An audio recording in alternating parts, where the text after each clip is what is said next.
I've stopped and re-recorded this video so many times already, and that just speaks so much to my own insecurities regarding how my faith in my own ability to speak my words properly. And that's kind of what the topic that I wanted to touch on. I was sitting for a while wondering what it was I would talk about and what it was I would discuss. But here it is. Here's an example that I'm currently still working through regarding just confidence in your own voice. And I've noticed more and more people are finding their voice to speak on these things, namely like the state of the world, because now it's so glaringly obvious the kind of world that we've been living in. Now that things have slowed down, now that things have kind of frozen since the thing, which we all know what the thing is. Well, since the thing started about a year and a half ago, the thing has really, if you were paying attention, has really brought a lot of revelations to the people who are paying attention. You know, just how orchestrated some things have been in terms of how the world is being or has been run. You know, I'm not really one for politics, but I can see what's there, and everyone can see what's there. People aren't stupid, you know, and they count on stupid, but people are waking up to the reality of things, and that really there's no one here that's going to save us. And really, there's no savior. There's no one man, one woman, one entity that's going to come here and sweep all our problems away. And I know the world seems like it's burning right now because the problems have become so obvious, you know, to those who are willing to see. There are some who are not, which is fine. Everybody has their own time when they'll take, you know, when they'll take the blinders off. But I find it very interesting, and I find it actually kind of a blessing in disguise, this whole thing that happened. I mean, not in terms of the loss, not in terms of the jobs and businesses lost. No. Definitely not that. In terms of spirituality, for those who were able to take advantage of this time and sit with themselves and look inward and really figure out the machinations of their own psyches and psychologies during this time, because this time really forced a lot of people to be alone. They weren't able to do their usual social activities, you know, meet up with the people that they're used to meeting up with, and it really kind of shines or puts a mirror up to you. I just lost my train of thought, but the gist of it was, the main theme of it was aloneness and being okay with aloneness and being alone and not being lonely, which is a very hard thing to be, believe me. I know. I kind of fortunately went through this before, you know, the spread of the thing,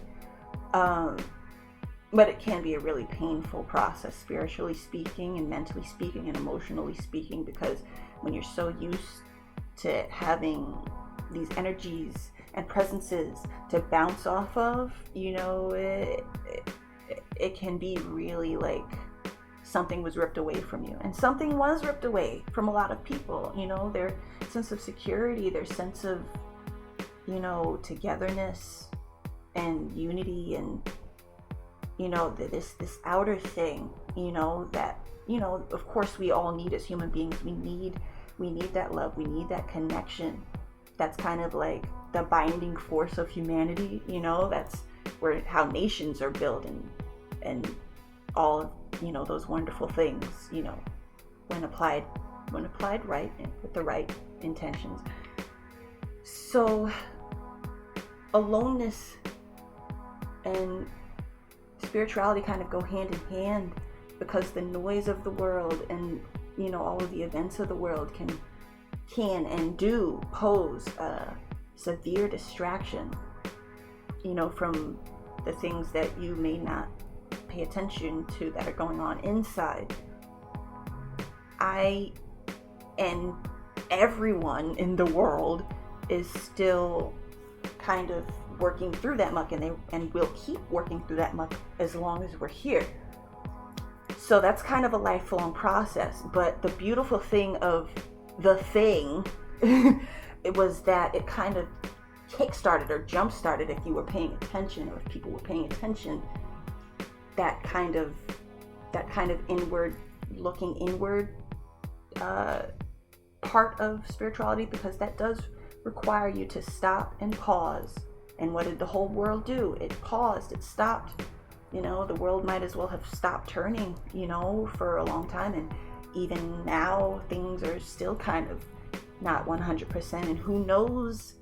Well, we know it's never going to be the same. You know, things have changed ultimately. You know, we will not go back to 2019. We'll not go back to before 2020, you know, and that's just the course of history at this point. But if you take it as this terrible, horrible thing, oh my God, and you just let it just suck you into this pit of despair, oh, then it will do that. It will do that. It will be glad to do that to you. But every experience is an opportunity for learning. You know, I or at least I try to embody that, or try to be conscious of that when things happen, you know, because we have emotional patterns and mental patterns and things, reactionary patterns, you know, that we play out because we're just so used to it. When the status quo is no longer the status quo, when it's disrupted, what do you have? What reactionary, what pattern can you perform, you know, when there's no platform on which to do so, which is kind of really good, because this world is spiritually starved, and more people are seeking something more substantial, seeking something beyond the things that we've been told from birth. It really isn't much what we've been given. It really isn't much. It's just other forms of classification and division. You know, we're all just broken up into these categories and demographics. I'm a black female, minority. I don't know. I can fit into so many categories now, because labels are everything now. Like, you have to be something. You have to be a part of a group. And if you're a part of a group, you're against another group. And it's just this like, what's that thing called? Newton's cradle. It's just like this back and forth pendulum swing. And it's like, where's the balance? We're just clashing against each other, like over and over and over again, to the point where it's just honestly maddening, because, you know, the definition of insanity is doing the same thing over and over and over again and expecting different results. And we as a collective, as the entire world, have kind of been on this merry-go-round in terms of how we've approached things at this point. And it's so glaringly obvious now, because things have slowed down. At least for some of us, things have really slowed down, where we can stop and really take a look, take the blinders off, and see that, maybe this isn't really working. Because it's great. It's great. It's great. Not in terms of, obviously not in terms of the tragedies and the losses. Obviously not that, you know. But in terms of the potential for, you know, creating something greater, you know, if enough of us is willing, it's great. Shoot, I was gonna say something else and I lost my train of thought. Dang, what was I gonna say? Give me a minute, I'm gonna remember it. I remember. Okay, so the categorization of everything, the division, the duality of everything, and it's so clear now, especially with the political stances, the various political stances and arguments and everything we're being bombarded with, you know, be it through media, all forms of media. The media machine is a machine, it's a beast, it's a monster. And it exists only to program you with artificial thoughts that were never even yours from the start. When you come into this world, you are untainted, you are pure, and you know nothing but the real. Really, you learn as you go. You're inserted more and more with the ideals of whatever culture or background you're born into, and you kind of lose that innocence over time, and you kind of lose that purity over time. And right now it's a matter of getting back to that, or recognizing what's already deep within you. It's not that it's gone, it's just that it's been buried under the muck of this world.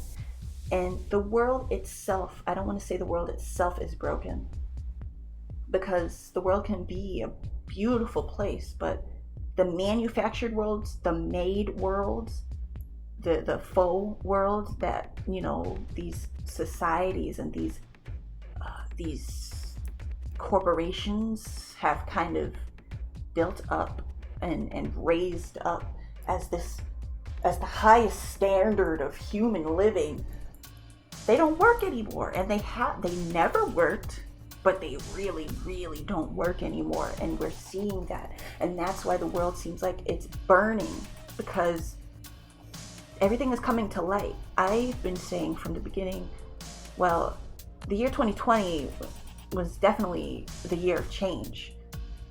The year 2021 is the year of revelations. It's like we lived through it. Oh yes, we had the panic stage.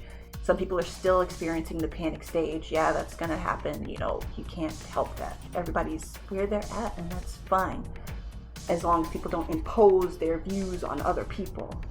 That's the whole goal. We don't want to force our ideals. Like, present your ideas, present your points of view. Allow somebody else to take it as it is, receive it or not. That's kind of the whole point of discourse and discussion and debate. Anyway, 2021 is the year of revelations, and a lot of things are coming to light, and a lot of people are stepping in, stepping up, and speaking up about the things that they've seen, the things that they're noticing at the spiritual level, at the physical worldly level. Things are kind of crumbling. The state of, America, the facade is crumbling, and I've heard this from other people, and I agree that things have never really been the same since the 11th day of the 9th month. Almost 20 years ago now, a few days out from 20 years ago. And I've I'm not old enough to have remembered the trauma of that day, but it still echoes out into now. The decisions and the policies that have been made, the sentiments that we've had, the war that's been going on, the forever wars that it's been called, and the needless loss of life, and the needless invasion of privacy, and just the needless infringement on human rights. Not to get too political, because I am not a political scientist, but I'm just seeing what I'm seeing. And I think it's very interesting that the supposed world's greatest superpower is kind of getting humbled now, in the sense that people kind of really aren't buying the the American dream so much anymore, because really the dream is only for billionaires, for corporations, for the people who really control it all, at least at the worldly level. They don't control it all at the spiritual level. They're trying, but they're not gonna win, because you can't, the spirit can't be contained. It can only be, you can give it amnesia, you can make it forget for a while, but there will come a point when revelation, will overtake and undermine all that which was installed by the influential few, which is what I'll be calling them from now on, the influential few, because that is what they are, and that is what they try to be at every turn. They try to get their hands in every pie, and food, and space, and the weather, and this and that, and technology, and surveillance. And it's like, when does it end? It doesn't end. It doesn't end. And the funny thing is, the funny thing is, we are the majority. There's almost 8 billion of us. What is it? 7.8 billion of us, and only a handful of them, a couple thousand of them. Yet we're abiding by their rules. And now I'm not going to say that I have all the answers on this, because no one person has all the answers, but it couldn't hurt to kind of to consider that there might be a better way, that this isn't the pinnacle of human achievement, that this isn't just that we've reached the peak and we can't climb any higher. We are here and this is where we'll be. You know, I don't think that's true. I think that we as the human race, all of us, every human being on this planet has the potential to create a world that is much more cohesive, that is much less at odds, that is much more compassionate towards, you know, their fellow man. That's kind of the world that I'm hoping to see before I bounce, you know, before I leave, you know, and move on to the next stage. That would be so great, at least to see the beginning stages of people considering other options. Because right now people feel very helpless. A lot of people feel very helpless about the situation. People feel that they can't change this status quo, that their voices can't be heard, that their voices are too small, that they can't elicit change, and they can elicit change. Just look at all the people. Like, people are really getting more and more interested in something beyond, you know, Gucci, brands, and food, and shopping, and consuming, and consuming, and consuming, and consuming, and fighting, and fighting, and fighting, and arguing, and arguing. That's boring now. It's kind of boring. And there's obviously something else, and people feel it in their spirit. Spirit, like I said, can't be contained. It will speak to you until you hear it, and it will speak to you after that. And we're experiencing this yearning. That's what this aloneness, the pain is. It's this yearning for something more that we know that life as it is not providing. It's not giving us everything we need. We are not living a balanced, whole, fulfilling life. Not 100%. It's like we're either catering to one aspect of life and sacrificing another. It's like, okay, you have a wonderful career, but your family life is like shit. Or it's like you have to compromise because it's like they take so much of your time, they take so much of your energy, they expect you, you know, to be 50 places at once, and the demands are higher and higher. Meanwhile, the costs of living are also going higher and higher, and it's like, you know, how much pressure can one person take? It's not much. And there will come a point when people have had enough of it.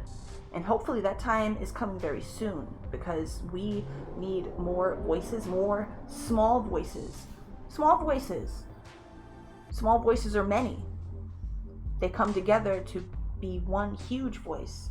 And we will be heard because we are the builders of this world. We adhere to the paradigms of today. We can build another one if we all collectively adhere to a new one, and built another one, and discussed and thought up a new one. And it's waiting there. It's there. You know, we just have to reach. We have to put our heads together, because the world is us. You know, we are the world. We are the children. But it's so much bigger than what they're making it as. It's like they want you to really be in a constant state of struggle, of fighting with your own groups, and clashing with your own groups. Divide and conquer, that's the method. Keep people distracted, keep people unawares of, you know, what's really going on behind the scenes. They can sneak behind the crowd and do whatever the hell they want. And they're getting away with it. People aren't doing their research, and I don't blame them. They're exhausted.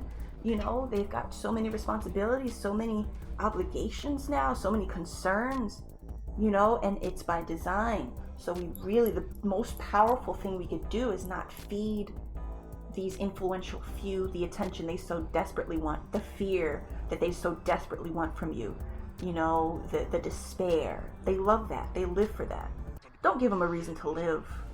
I don't believe in giving them a reason to live. They've lived off us long enough. And hopefully together we can build a world where things are so much more better. That's the only word. Just better. We can build a better world. Like, we are in the new millennium. This is 2021. Anything is possible. But we have to start now. The building blocks, of tomorrow are now. And we have to work with them. We have to cultivate the ideas and grow them and not be so invested in these little petty arguments that they've manufactured. Because they're the ones creating these labels and these groups, and they are just loving the show that we're giving them. They are loving the show, and we're giving them quite the show with all these little fights, Black Lives Matter, All Lives Matter, and the LGBT stuff, and just everything, foreign policy wars and hunger and climate change and pollution, and when really I don't even have words. It's just ridiculous. It's really ridiculous how, and it's clever. It's clever what they did, what they've done. It's ridiculous though. But I could go on forever, and I'll have more videos talking on this, on specific topics, because this was just like a roundabout, off the cuff type thing. I want to make a more concise video in the near future, but those are just my general thoughts on this whole thing that's going on right now, and the many things that are going on right now. I of course, I'm not, the fountain of knowledge. Like, I'm not going to sit here and say that I know all the ins and outs of everything. I just know what I see, and I know that things can be better. We can live in a better world, and we can tap into ourselves and become something greater than what they've told us. We're not consumers. We didn't come here to consume and then die. I don't think, it's not even a matter of me not thinking. It just isn't our purpose. What a crappy purpose that would be. But I know that there's more to it. We have individuals to look up to that very well show us that life is so much more. Buddha, Jesus, Gandhi, like all these individuals, Martin Luther King, like all these people who knew and believed in something more, believed in their power to create something more and pass that knowledge onto others so that they can, build something more and assimilate that into society and change society from the inside out, because change is not going to come from the outside. Nobody's going to come with their big hand and move this over there, move that over there. And yeah, it's got to come from us, because we're adhering to the current way of the world. So it's ultimately our job. One by one, bit by bit, each voice, all joining together to form one big voice, one big movement, one big spiritual movement, because it's really about spirituality at the end of the day. But I've rambled on long enough. I hope you enjoyed this video. If you have any comments, please share them down below.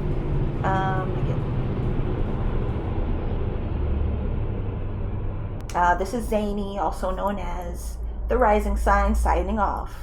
Stay safe, stay curious, and don't forget to take the leap.